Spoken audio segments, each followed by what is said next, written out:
তুমি যে ধান খেতে দেখেছ, ধান খেতের অবস্থা কি? অবস্থা ভালো আছে। ভালো। হ্যাঁ এখন আর কামলা কুমলে লাগবো নাকি? হ্যাঁ। দেখো একটু। হ্যাঁ, ধান পাইকে গেছে, এখন কামলা লাগবে, ধান কাটা লাগবে। তাহলে ই করো, ওই যে চালু কামলা 12টা করে লাইও, আমার তো এখন হাতে সময় নাই। আচ্ছা ঠিক আছে, আমি আমার একটা কামলা দেখছি, কামলাটা আয়না কি দেখবো, কত টাকা চাই পুরায়া আমি তারপর আপনাকে জানাবো। এনা যতই লাগুক তুমি 12টা কর, আমার হাতে সময় নাই, কয়েকদিনে আসছি আমি। আমি সময় না আমার হাতে, বুঝছো? আচ্ছা ঠিক আছে। মহাজন সব তো কইলো একটা কামলা খুঁজবার, দেখি কামলা কই পাওয়া যায় দেখি। তুমি নেতা সাহেবের চাকর? হ্যাঁ, মানে নেতা সাহেব তো একটা কামলা দরকার আছিল, তোমার কাছে কি সময় আছে? ধান দি কাটা দেওয়া লাগবো, নেতা সাহেব 5 কাটা দিন ধান দি কাটা লাগবো, দেখো না ধান পাইকে গেছে গা, তোমার কাছে সময় আছে?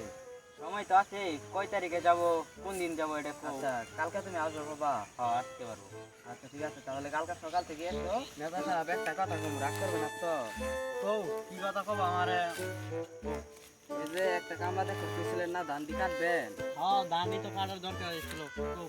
এখন কামলা ওটা কালকে সকালে আসবো, বুঝছেন? কামলা ধান কাটা দিয়ে যাবো কালকে সকালে। এখন নাই কথা ওঠে না, কথা হইলো কি, তুমি বাসায় গিয়ে ঘুমাও, আমি যাই খাওয়া দাওয়া ফিরে ঘুমাই গিয়া। ঠিক আছে। আর কামলা কালকা সকাল সকালে, ভোর সকালে আচ্ছা ঠিক খেতে আছে। পাঠাই দিবা, ঠিক আছে? জি আর কামলা যেন দেরি করে না, জি। 500 টাকা দিব, দেরি যেন হয় না।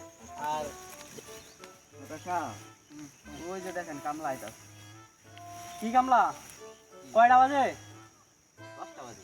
10টা বাজে? 10টা বাজে এক কাম করবা ইচ্ছ?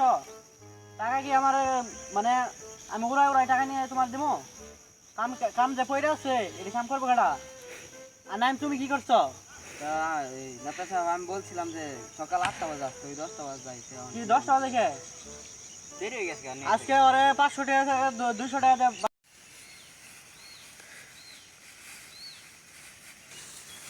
200 টাকা তো হাজিরা দিব, বাইর গেলে বয়ে বুধ কিছু দান দেই।